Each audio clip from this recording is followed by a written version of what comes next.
mad, they hide. Thinking the badge is better than having some heart. Okay, look now, look how they running. They beating white people down just to show us what's coming. Or to show us we nothing. Or to show us we only welcome when singing or balling. You shut up and dribble. Word, high, rock, low. Hey everybody, I'm Carrie Champion. Welcome to We the People. So today we are having a very candid conversation with athletes and artists who want to make sure that you use your voice to vote. Voting is your voice. So we have so many different issues that have happened in this country. It's really, truly unprecedented time. So I'm looking forward to these conversations. I think you'll be educated as well as entertained, but most importantly, informed. We have morethanavote.org, whenweallvote.org, and fairfight.com. Those resources are imperative as we try to change our future.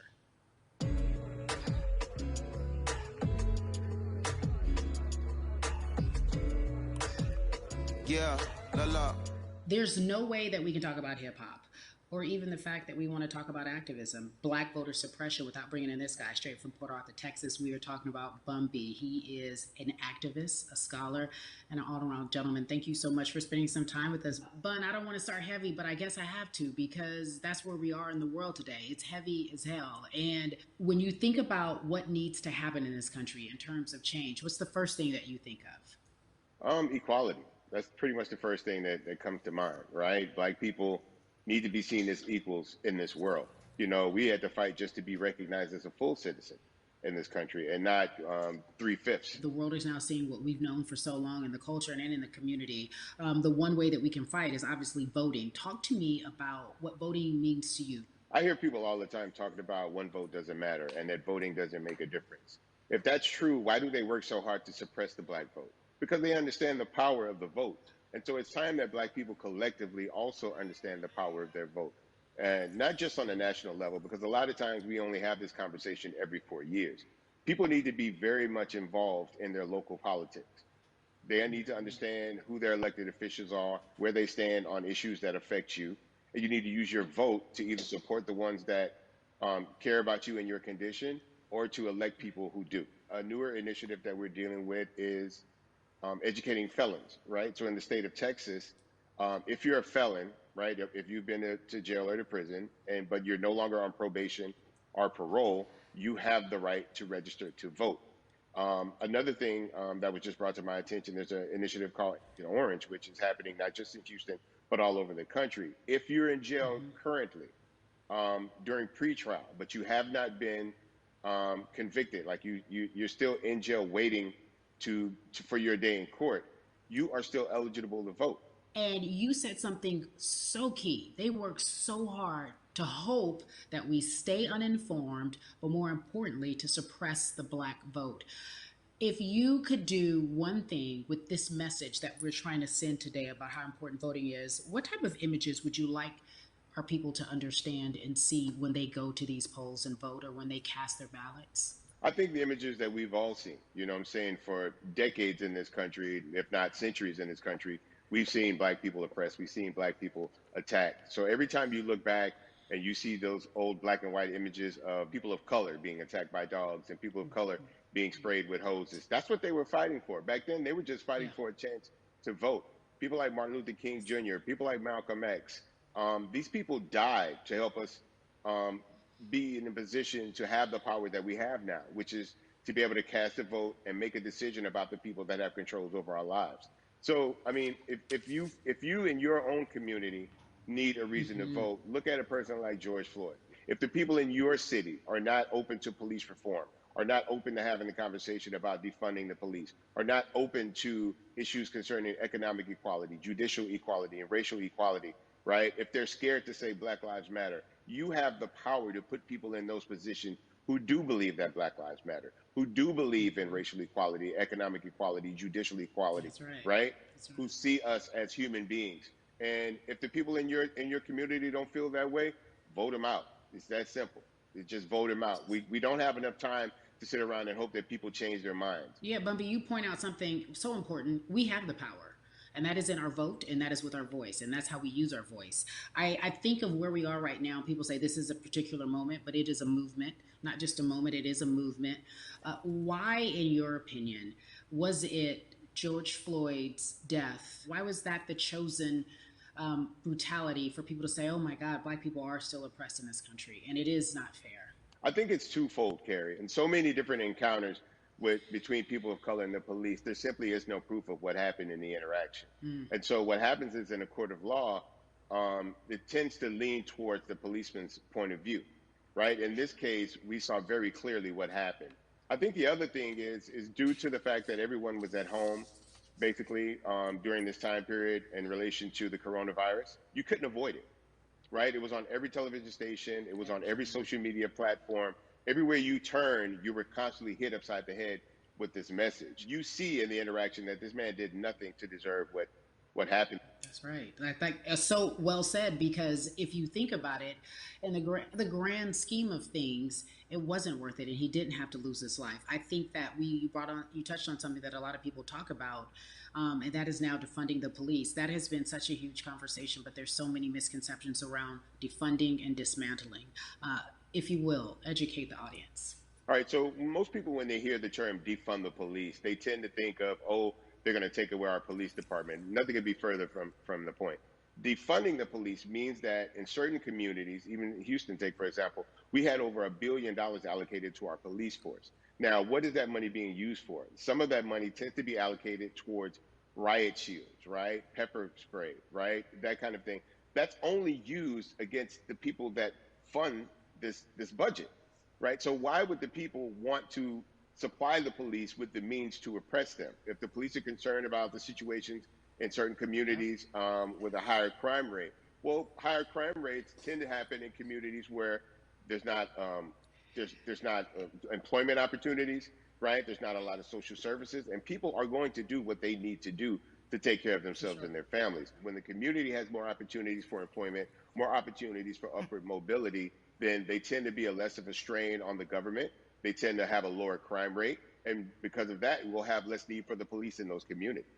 You are passionate about so many different things in terms of making sure that we are holding our leaders accountable. Talk to me about some of the other projects that you're working on. Well, right now, obviously, being a part of More Than a Vote is essential. We're dealing with primaries in this country right now. And we just want to educate people. We want to inform people because people are tired, they're angry, they're concerned, and they want information and they want action.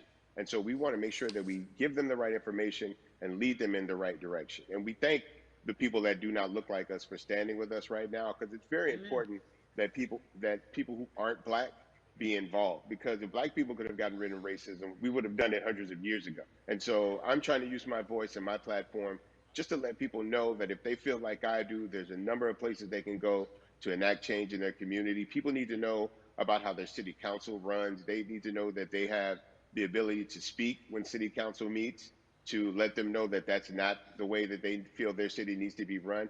Those are not the places that they feel the money of their community needs to be allocated. And Bubby, even a step further, they can run for office in their local community. They can run for positions. Like, people act like they leave it up to somebody else. If you're upset, it's not hard to get on the school board. It's not hard to be a part of the city council. It really isn't. And depending on how small your town is, you could be a mayor. It's the power is with the people, and we need to just know that that's happening. Absolutely. And it's always been with the people. You know, if you look at Trayvon Martin's mother, Sabrina Fulton, right? She felt that there was a system of racism and a system of oppression that led to her son's death. And so what did she do? She ran for city council, and she was elected to city council. Our own former president, 44, Barack Obama, right, started in the community as an activist, ran for an elected position, became senator, ran for another elected position, and became president of the United States. So don't think that you can't make a difference. You know what I'm saying? You don't need a lot of money. You don't need a lot of power. Your voice is enough to make a difference. Amen. I feel like I need to go out and run for something. You gave me a rousing speech there, sir. I'd be remiss if I didn't ask you this. When I talk to my brothers, I have to ask you, as a black man, how are you doing? Are you okay?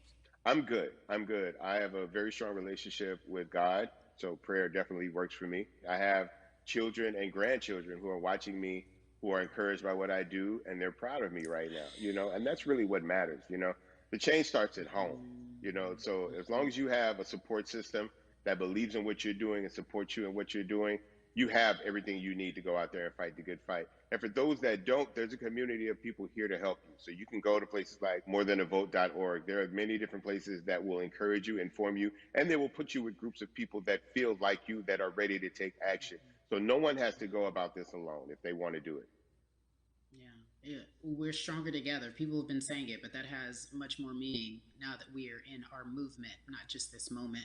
Bumby, it has been an education, always a pleasure. Thank you so much. I appreciate you. Keep fighting the good fight. Keep up the good fight.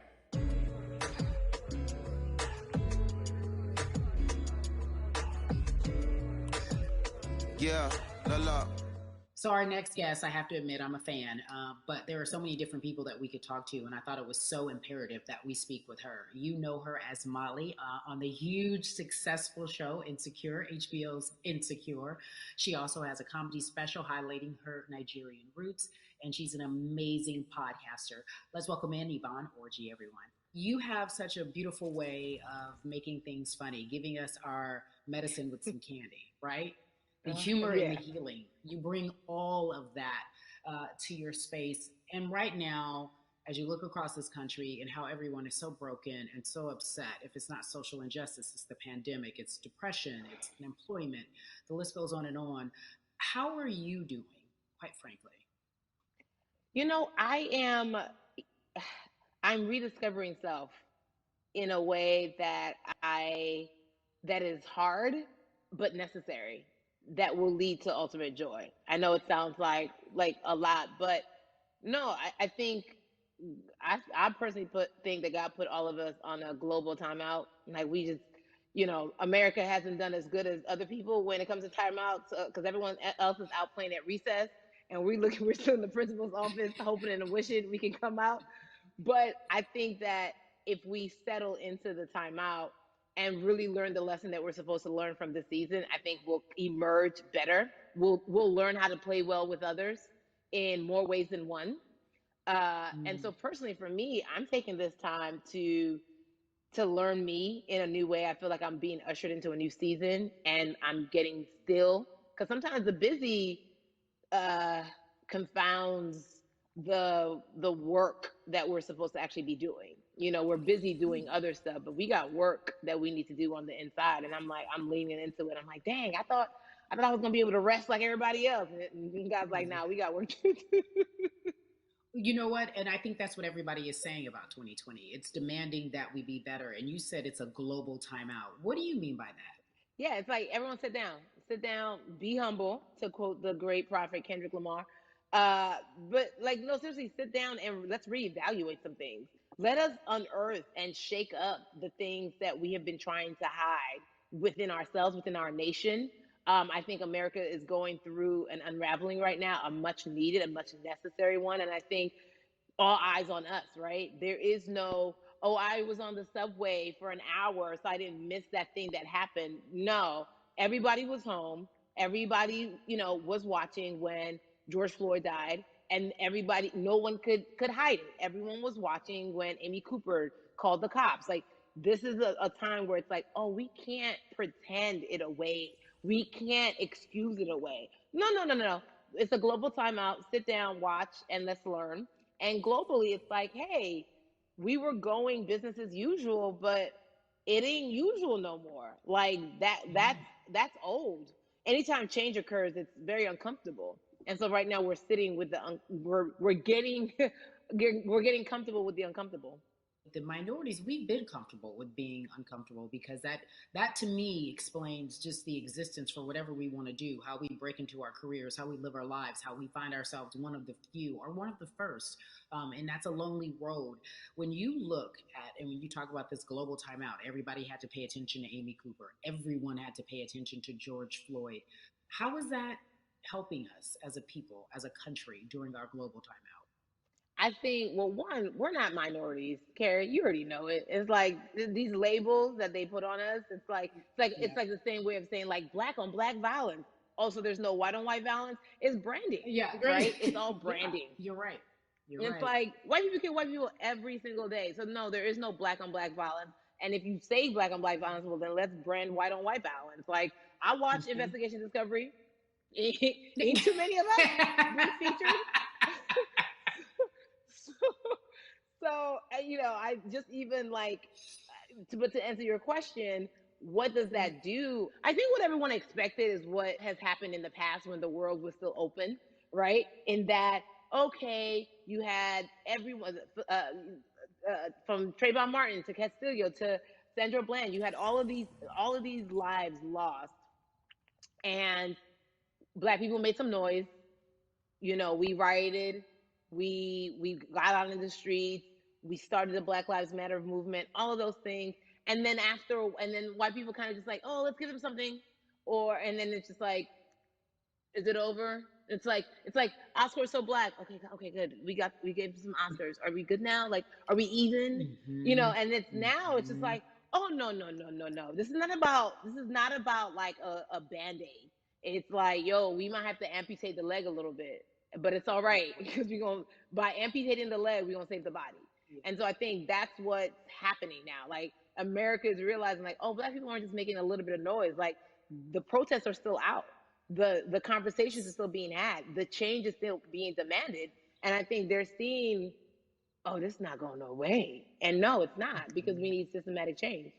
What a beautiful way to explore what is happening and describe our country. We might have to amputate the leg, but that's to save the body. That's what's happening right now. That's beautiful, Yvonne. And to that end, I have to ask you this, because the way that we do that, we use our voice. And our voice right now in this world, in this country, is our vote. And everyone talks about voting and how important it is, but I feel like more than ever we understand that it's not just about voting every 4 years for the man in office. It's about your local elections. It's about the mayor. It is about the district attorney, the people who have the power to bring charges against police if police brutality is an issue in your community. If you care about your school district, you can run for the school board. I ask this of you, right? Your parents are from Nigeria. You are Nigerian. You talk about that very lovingly. What does voting mean for you? I think voting is power. I remember, I became a naturalized citizen back in the 90s when, because I was still a minor, my mom naturalized, and so we were able to do it under her. And just even that power of, like, we are American citizens and all the access that we have by being citizens, one of those accesses and those access to power being voting, it's a big deal. It's a big deal because not only do we have the opportunity to be in this country, but now we can be of the country. We can be of the systems. We can be of the rules. We can be of what it actually affords. But I think, going back to your earlier comment about just the setup of systems, I think we are done a disservice, either it's schools or whatever it is. And I'm not putting teachers on blast. I think teachers do a phenomenal job, but for some reason, we do not, and give them all the raises. I know too many parents who are like, this child of mine, I do love them, but hey, where can I drop them off? And I do think that there is a disservice done because, again, when we talk about them, to your point, we talk about every 4 years. It's important to vote for the presidency. We don't realize, like, oh, snap, we actually can vote about, like, how much our libraries get. It's like small things like that, but they make a big difference. When you think of voter suppression in this country, what does it look like for you? It's the systems. When we talk about voter suppression, we also talk about systematic racism, right? It's all the systems that set up. And we've normalized, okay, maybe your job will give you a half day, or maybe, you'll be able to get this luxury. It shouldn't be a luxury. It should be built into the system. It should be built into the fabric of how we vote. But maybe you'll be able to get this luxury in order to enable you to go vote. Think about everything disenfranchised, marginalized Black person has to endure in a day. So in a day, you need to get to work. If something happens to your car, if something happens to your child care, if something happens to, there's so many factors along the way that can send you into a tailspin as an American. And then you add on as a person of color. If you're just trying to get to vote and you already have to go through all of these hurdles and hoops in your everyday life, imagine the one day when your voice really is supposed to matter the most in this country. But then you also see all the times that you tried to have your voice matter, and then it's been shut down, repressed, told it doesn't matter. And then you're kind of like, what's the point? How do we keep hope though? If I'm watching this right now, I want to I how do we as a people stay hopeful? How do we believe in the promise that these quote unquote forefathers have given us? Because have you met black people?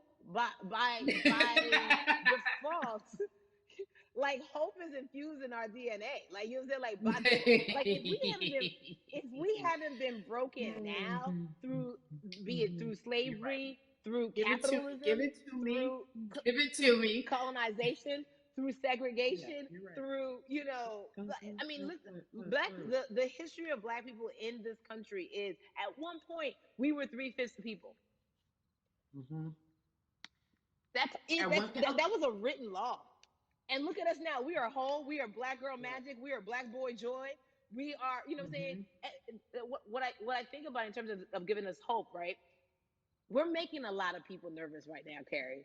We're Oh, making a girl, lot of people Ben. nervous right now because they're like, dang, we put all these obstacles in their way, and these jokers are resilient. But that should give us hope. That should give us hope that like we can't stop, won't stop. I mean, I went to the school of Diddy. You know what I'm saying? Hashtag, Harlem shaking it right now. Can't stop, won't stop. And I think that's our motto. We can't stop voting and we won't stop voting. We can't stop marching and we won't stop marching. We can't stop thriving and we won't stop thriving. To that end, because you led me directly there, I've been asking everyone who's appeared on this platform, what does activism look like? And I feel like back in the day, we had an idea. Yes, it is marching.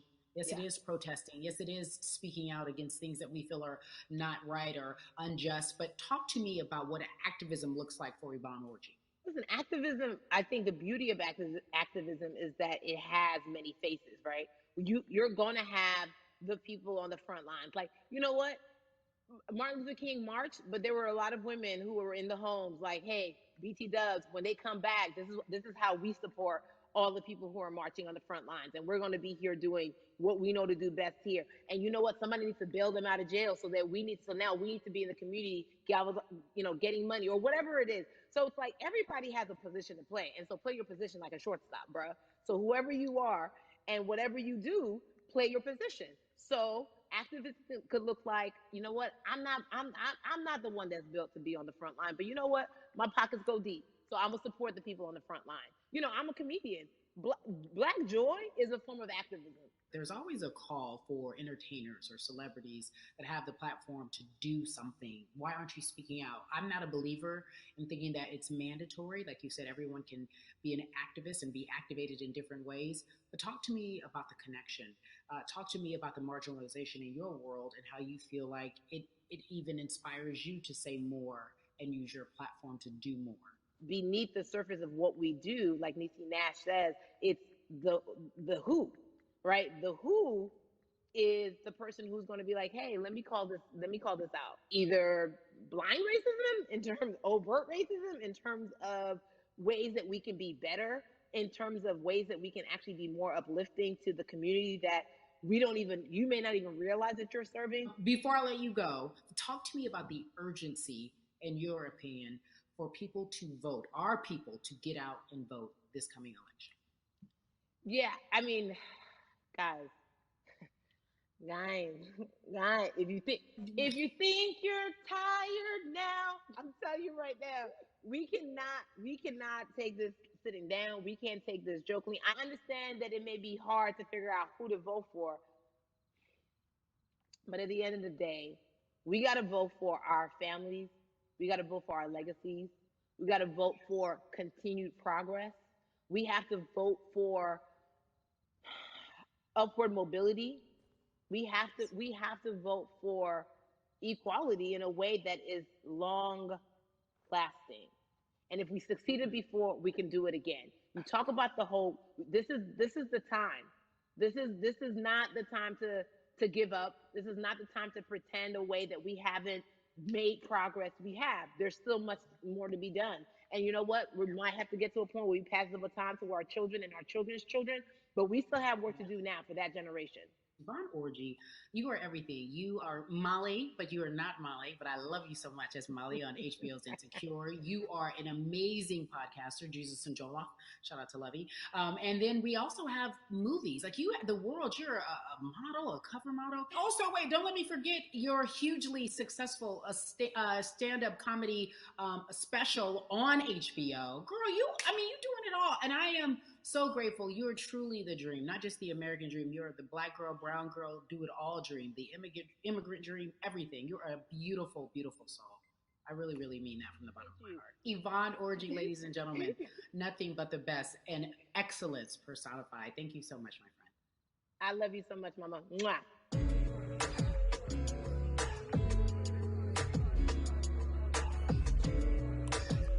Yeah, la la. So Atlanta has been one of the hotbeds in terms of political unrest and social injustice. We've seen so much happen in that city, and we've also seen so much come from that city, including one of our very own founding fathers of the civil rights movement, and that's Martin Luther King Jr. But right now, we want to welcome in someone who has used his platform to talk about voting, to talk about racial injustice, and how he's trying to help. Atlanta's very own Russ joins us now on We the People. Russ, I'm not going to fan out and tell you what some of my favorite songs were that I listened to repeat on yours. We're going to get to the topic at hand. So amazing. We got to talk about, recently you did an interview where you shared your outlook on culture and music. And you also were very candid about the fact that you have a privilege and that it's necessary for you to give back. Tell everybody about what that means. It's very obvious I'm white and I'm in Black culture and I'm benefiting financially off of it. So I feel like if you're a white person financially benefiting off of Black culture, you have to put finances back into Black culture. It's just that simple. The screenshots with your feelings, it just comes off like fake empathy because it comes off very dismissive and very oh, that sucks for y'all, but anyway, back to what I was doing. Have you felt that way always, or is it now because of the time of where we are in this country? I've always had the feeling. I think now it's just obviously elevated. It's a new level, and there's new, it's to the point now where you can't. First of all, you can't not say anything. Second of all, though, I just think saying something isn't enough anymore. I think if you have the ability to put money back into a culture that you're financially benefiting from, you have the ability to. You should. It's interesting that you talk about it in that way because some people do believe that silence is the best way to go because it's hard to talk race, especially if you're white and you're in the Black culture. People just feel as if they can't talk about it. They feel awkward. They feel as if they don't have the privilege or the voice or the words. How do you find yourself right now in terms of interacting with people when they want to talk to you about social injustice, police brutality? What's going on in this country right now? Well, first of all, picking and choosing whether you want to be silent or not about race, that's a privilege in and of itself. But no, I mean, I try to just do my best to listen to the Black people around me and the educated Black people I have in my life. So I do my best to not act like I have all the answers for everything, especially in a culture that I'm not from. But that's why when we decided to raise the money for Black Lives Matter organizations, when we raised $500,000, we got on the phone with some of the women who started Black Lives Matter. I got on the phone with Tamika Mallory. I was on the phone with Karen Civil and talking with my friends to make sure the money went to like the correct places, and people who really need it. It's just about listening. That's all. It's about listening. Let's talk about that for a moment because the way I think of activism, for me, it looks very differently. It's not necessarily just protesting on the front lines. I think that's great. But what about being an activist in the way in which you have decided to be one? What inspired you? What did it look like? You said you raised money for Black Lives Matter. What did you do? Mm-hmm. Walk us through everything that you did and how you find yourself in this moment right now. So for me, it was 3 years ago. I had like a string of festivals, and I decided that I was going to wear T-shirts with a message on them because I figured, what better time to use a platform than in front of a bunch of people. So one of the T-shirts I wore was, "If you want to change the system, speak up. White silence is pro-racism." The whole thing, and it didn't really it kind of got swept under the rug back then. But when all this stuff started happening again, and it's been happening, the police brutality against innocent black people. I was like, man, I'm not the biggest artist in the world, and I certainly don't have the most white fans in the world, but I got a good amount of people that I can definitely mobilize and turn into some money. And I know they're down for the cause because it's merch, it's a good thing. And I've always been outspoken anyway, you know? And so how am I going to be in black culture and not be outspoken about racism? And then I got to ask you this, because you grew up in Atlanta, so that gives you a heads up, depending for so many people, because you're in the crux of that beautiful black city where there are so many wonderful black leaders, home of so much great music and things that speak to our culture right now. And we are really, really getting our word out, especially with this platform today, and saying that we must use our voice to vote. Talk to me about what the importance of voting for you in this upcoming election. Yeah, so full transparency, I had never voted before, ever. And because, I was one of those people who was like, my vote doesn't matter. And, and I don't know, maybe it's because I was younger, maybe it's because I really thought that, or I don't know, but I just think that it's got to, now this is a bit of a privilege to say it's got to a breaking point for me, because obviously it's been past the breaking point for black people. But I think that as a whole, the young people need to get out and vote, because we're the ones that never show up.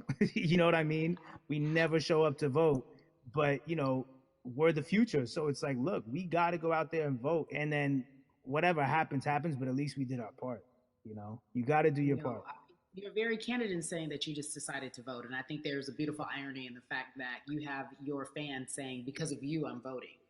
Right. And there's something beautiful about that. But I want to know why now for you. Why in this moment is it important for you to vote? And what hit your spirit to say, yes, this is the time to do it?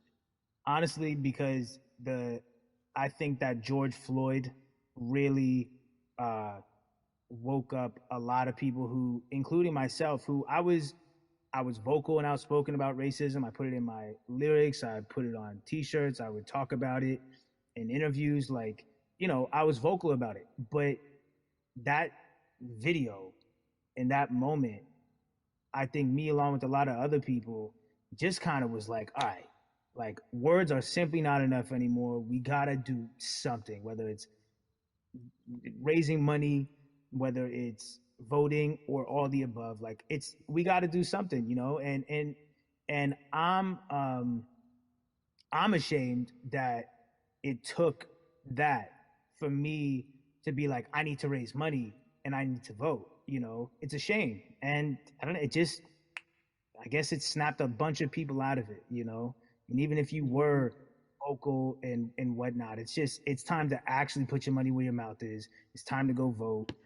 It's time to just stop talking about it and be about it, and it's been time for that. But like I said, I'm ashamed that it took me this long to actually really, really be about it, but I'm here now. So Russ, we all know that this is going to be your first time voting. Tell me what that experience is going to be like for you in terms of what you're excited about. I think, what it's going to do for me? It's going to let me know that I'm contributing to something bigger than myself, and I'm actually putting my money where my mouth is, and I'm being about it. Because for so long, and I know I'm not alone with this, but standing on the outside and just screaming about this and that and this should change, and it's like, all right, but did you vote? And so I know it's gonna feel good to know that I played a small role, and that's the problem. I think the mentality of like, my vote doesn't matter needs to be changed to, my vote, albeit small, does matter. It's a role I'm playing, and if I play my part and you play your part and he and she plays their part, then we make a difference. But it'll feel, I have a feeling it's gonna feel very, very bigger than me. I think when you realize that giving actually feels better than receiving, that's when you start wanting to do your part and contribute. So voting is an easy way to give, Yeah. To whom much is given, much is required, and you have been given a huge platform, and we are so grateful for you, Russ. Philanthropist, artist, community activist, first-time voter. We appreciate you for doing this, okay? Thank you. I appreciate y'all.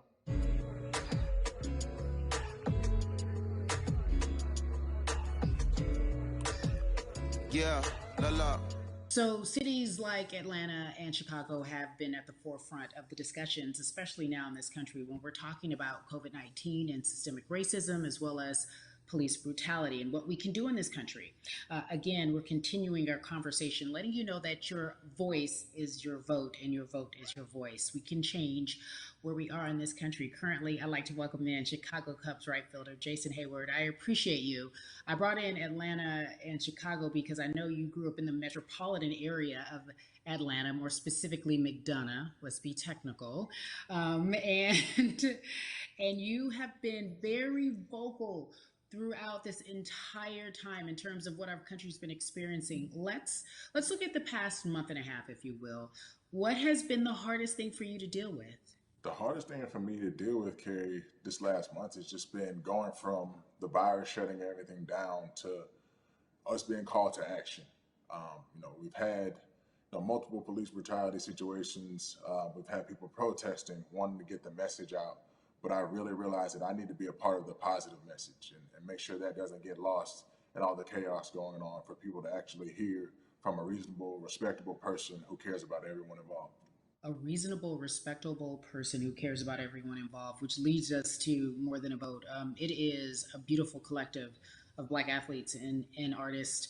You are a part of that. Talk to me about why that's important for you right now and this be a part of that collective.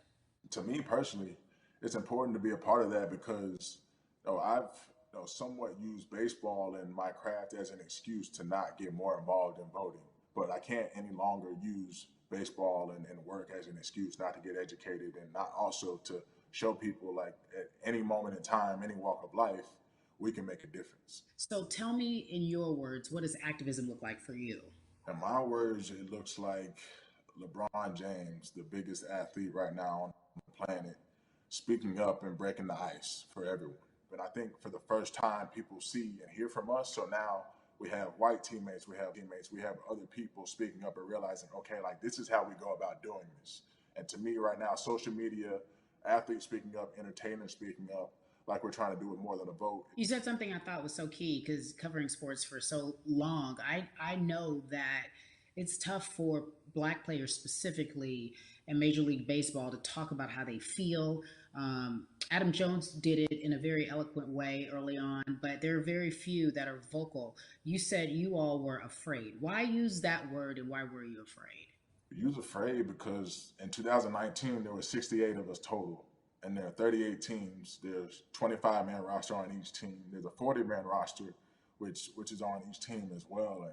And there aren't many of us. So we're outnumbered in that sense, but not always in a negative way when it comes to our teammates and our clubhouses. But to get to this point, you have to move a certain way. You got to be careful what you say. You can't ruffle feathers. You can't come off in any way. Much like other Black entertainers, much like yourself, probably having to live through life every day. But to get to the highest level, you got to button up. You got to be seen and not heard. So baseball is, like I said, it was time for us to try and speak up and make a difference and show it's okay to do so because we can't be quiet any longer. That is a button up, be quiet, be seen but not heard. That is an expression that a lot of Black folks can relate to in whatever aspect of professionalism that they experience, especially if they don't work for themselves. They just feel that. That is also a socialization that we have as Black folks, well, especially like you said, if you want to get to the higher level. And for so long, I felt it bubbling right underneath the surface that so many of us who were in whatever positions we were, who had platforms, were tired of pretending and looking the other way and spending so much time making others comfortable while we were uncomfortable. Do you feel that this is the type of movement that is sustainable, or is it just for a time? No, it takes everyone joining in on the conversation. And right now, I feel like more than ever, there is little things as possible to distract from bigger issues. And we saw on draft day, we saw our president, Theo Epstein, holding up the sign saying Black Lives Matter and wanting to include the rest of MLB in that. But now we're having those conversations as well. So I definitely think this is sustainable. And it's not always just going to be the popular thing to do. This is something that people want to get right because they know we care. Jason, you said you think it's sustainable, that what you're seeing, especially with your colleagues in baseball, that this can be something where you're feeling more comfortable, feeling more safe to share how you feel about social injustice and police brutality. What are you doing right now in this moment with your platform to help change how we look at voting and how to educate the culture and the community about voting? Well, first, what I'm doing, Carrie, is joining up with More Than a Vote and joining up with other athletes and entertainers to get that message out and use our platform in that sense as a group. And try to create a brand with this to make it something that's not just about the election coming, make sure that it's about people getting educated for years to come and figure out where to vote and how to vote. We've got people in different areas that cover different demographics and influence different areas of people. And as a baseball player, as a black baseball player, I feel like now, like we talked about, is finding the time to show people that you can use your voice in this profession. You don't have to be afraid. And to me, that can help someone, help a kid growing up. He can see me, he can see other guys that were in the video we posted saying, hey, this is what they're standing for. They're speaking up for these things, and it's okay to want to play baseball. It's not lame. It's not something I have to be as afraid of as I was before. So I feel like that's my role in this. I have a younger brother as well. He's 24. He also plays baseball. So I've got to lead by example. I can't just always, come up with a good answer that sounds good on TV. When I get asked a question on, what do we need to do to make changes? I'm joining up here to make sure that I take action and get educated myself. For one, so many people, I feel like in Atlanta, they're on the move. But when you want to try to make a vote,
The idea of voter suppression, do you think that that is well known, especially with folks, within the generation, your generation?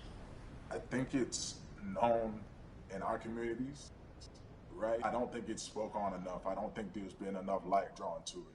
Bring it to light. Let people hear about it. Let people learn about what that looks like, and get more people to say, okay, look, like this is going to happen. We have to expect this, and we can no longer make the excuse. We can't say they didn't warn us. Jason, everybody knows, or it feels as if everyone knows, that the time is now. America's paying attention to us. We have their eyes, we have their ears. If you look toward the future, what are you most excited about in terms of seeing a change? I'm excited about how fast the word is traveling. The word is being spread right now. The biggest athletes, the biggest icons, biggest entertainers are doing their part. But I'm also seeing people out there on the streets doing their part. When so many things got lost, could have very easily got in the commotion when it came to protests, and you saw rioting, you saw looting.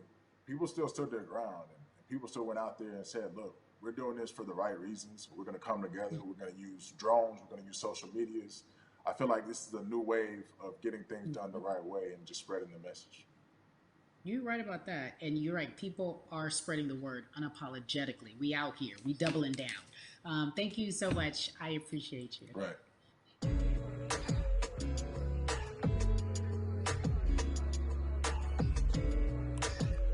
Yeah, la la. Hey, everybody. I am so excited to welcome a friend, a brother, family member, if you will, former colleague, NBA great, sports analyst, philanthropist. He does it all. And he's here to give us his time and his platform to talk about something that is so important. That is voting. Everybody, welcome Jalen Rose to We the People. Talk to me about how important it is for the people who know you and love you and look up to you. Why is it so important that you use your platform to talk about voting? Initially, we have to get past the stigma of the mental systemic racism that comes with the presidential race, governors, mayors, senators, judges. We've been conditioned to believe that our vote does not matter. So usually when we looked up at all of those races and people that were running, not only did they not look like us, we didn't believe they were there to represent our best interests.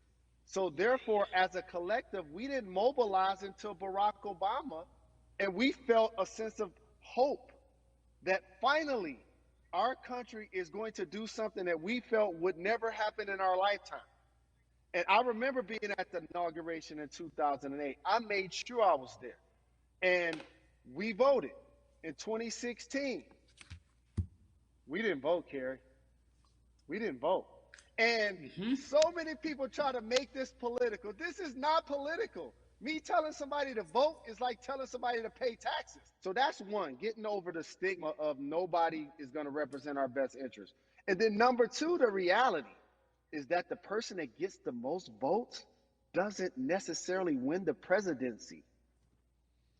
That's uncomfortable right there, because that's actually what took place in 2016.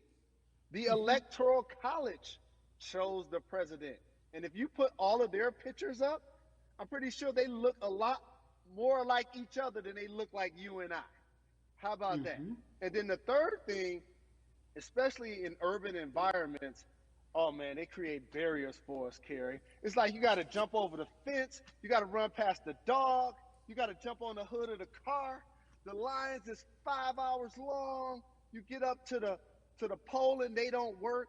Elderly people working in the city, while they got the young people who understand technology working in the suburbs. Like, these are all systematic things that try to discourage us from voting. And then finally, we don't have a day off to vote. We need to work. So we don't get a day off. It's going to be a full day, and I got to work to pay my bills. So you know what I'm going to do? I'm going to mail in vote. And you know what you want people to realize? That counts too. So your vote will be counted if you're able to mail it in. So those are a few things that I hope that we can do and mobilize. And shout to LeBron and his team. Shout to you and everybody involved. We will make a difference. Well, let's talk about more than a vote. There is a Black collective of athletes, of artists coming together and saying voter suppression is a real deal, especially in the Black community. When you just talked about, I got to work, so I can't go vote. And then when we do get in the booth, just in case we don't have to work, do we know who we're voting for? Not only do we have to vote, we got to be educated. And it's not always even about the man who's in office or the woman who's in office for president. It's about your local elections. It's about the people who are your DAs, your state DAs, like the people who actually make change in your community, who will change police brutality, who will make sure that your community is taken care of, who will defund police and hope that they can help you in stopping police brutality. So talk to me about why you decided to be a part of More Than a Vote and what it actually means. Well, it means a lot to be involved with such an impressive collective, as you mentioned. And I said this multiple times, and I know it can be uncomfortable when I say it, but a lot of times we have to get to the root of the issue before we find a solution. And the quote was, I wish America loved Black people as much as it loves Black culture. And this collective, by the way, represents in a lot of ways what's encouraging, but also sometimes disappointing about our role as Black people in America. Because we were brought here as labor and to entertain. And we use those vehicles to get paid and move to the suburbs and be the idols of white kids. And so now that we have this collective, I would say Sports and entertainment represent the most powerful group of black men in the United States. I'm talking about money, power, celebrity, the ability to mobilize, community involvement, their leadership, their intellect. And so to have all of us pull it in the same direction at the same time for anything that we're passionate about is going to be a difference maker, but it's definitely going to be a difference maker in the 2020 vote because we're going to make sure we inform everybody that they can let their voice be heard, and failure is not an option. Jalen, what does voter suppression look like to you? A perfect example took place recently, Carrie, in Kentucky. It was 6 p.m. at night, and so many people were standing in line enthusiastic to vote. And you know what they did? Locked the doors. And you know what the people did? They continued to bang on the doors, continued to bang on the windows. They continued to let it be known they were not going to leave the premises until they got a chance to vote. And you know what ended up happening? They opened those doors and allowed those people to vote. So do not be discouraged. These barriers show you that it matters, and we're here to help you break through them. The same thing with our platforms and voices, Carrie, because you know what's going to happen. At some point, Breonna Taylor is not going to be trending anymore. People are not going to be protesting anymore. But it's still up to us to keep making sure that our voices get heard, and this is one way to do so. Right, and that is a form of being activated, being an activist. It doesn't have to be protesting. It doesn't have to look like what you think traditionally activism looks like. It's voting. It's that simple. We now have to understand, like, this is a critical mass moment for this movement to continue to hold up as much steam for as long as possible. And that's what this collection is going to hopefully allow for that situation to happen. Jalen, in today's age of technology, it should be easier to vote. No doubt. It's like we call these devices smartphones, but yet I can't vote from it. All of the things that we do in our lives are in our phones. All of these barriers are things that people will need to overcome in order to create a level of enthusiasm to vote. And again, this is not political. It's your right to do so. And there's so many times where you feel like somebody may have gotten done unjustly in your community. Pay attention to who the judges are, who's running for Senate, mayor, governor. Pay attention who's running for president. And let's make sure in 2020 we make a difference. Why is more than a vote so important and invaluable in our community right now? Well, because right now, I think we have an opportunity to let our voices be heard louder than ever. Anytime you see the mobilization of white kids holding Black Lives Matter signs, that means there's a breakthrough. Now, what happens with that breakthrough is the next step. You're going to look down in your email, Carrie. You're going to see all of these companies telling you how they're going to work on their diversity, how they're looking themselves in the mirror. They need to make change, just like in sports, right? Look on the field, on the court, all those black players. The further you get up, it's like altitude or a ladder. It gets thinner and thinner. And so a lot of people talk about the system being broken. I hate to remind people that it's not broken. It was built this way. And one of our ways to help change the system is to vote. So that's why more than a vote is so very important, so we can make sure everybody participates and gives themselves an opportunity to let their voice be heard. I think it's interesting because you talked about black men being very powerful in the U.S. if they're athletes and entertainers, because for so long those have been the only avenues traditionally to create wealth. The NBA season comes back. What are your feelings on the season coming back in the midst of everything that is happening? I think you'll see players challenging the establishment more. You're going to see them saying, okay, if you have all of these marketing and promotional deals, how many of them are with minorities? How many people are you employing, NBA? What about certain teams? Who do you have as a minority owner? Or what about the candidates that you have for positions of power? NBA players have proven as blacks that they are now movers and shakers in the game. They're now the dog, not the tail.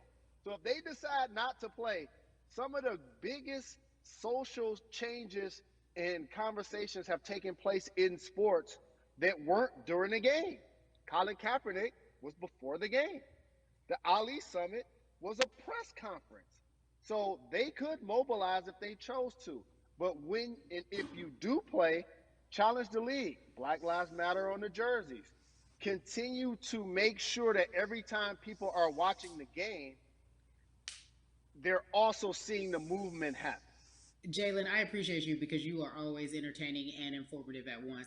I really, truly am looking forward to the NBA season. Thank you for working with More Than a Vote because your voice, your platform, all of it is needed, my friend. Be safe, okay? Yes, ma'am. I love and appreciate you. One call away always. Thank you. Love you, brother. Love you too. Every conversation that we had today, I hope was helpful for you. I am so grateful to everyone who came on with me to talk about what's going on in our culture and how we need to change. Huge shout out to Jalen Rose, Bun B, Jason Hayward, Yvonne Orgy, and Russ. Their words were inspiring, but also important and invaluable. I hope your phone is full with all the information that we've been able to place in front of you.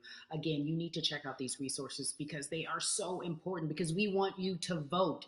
That is your voice. It is important.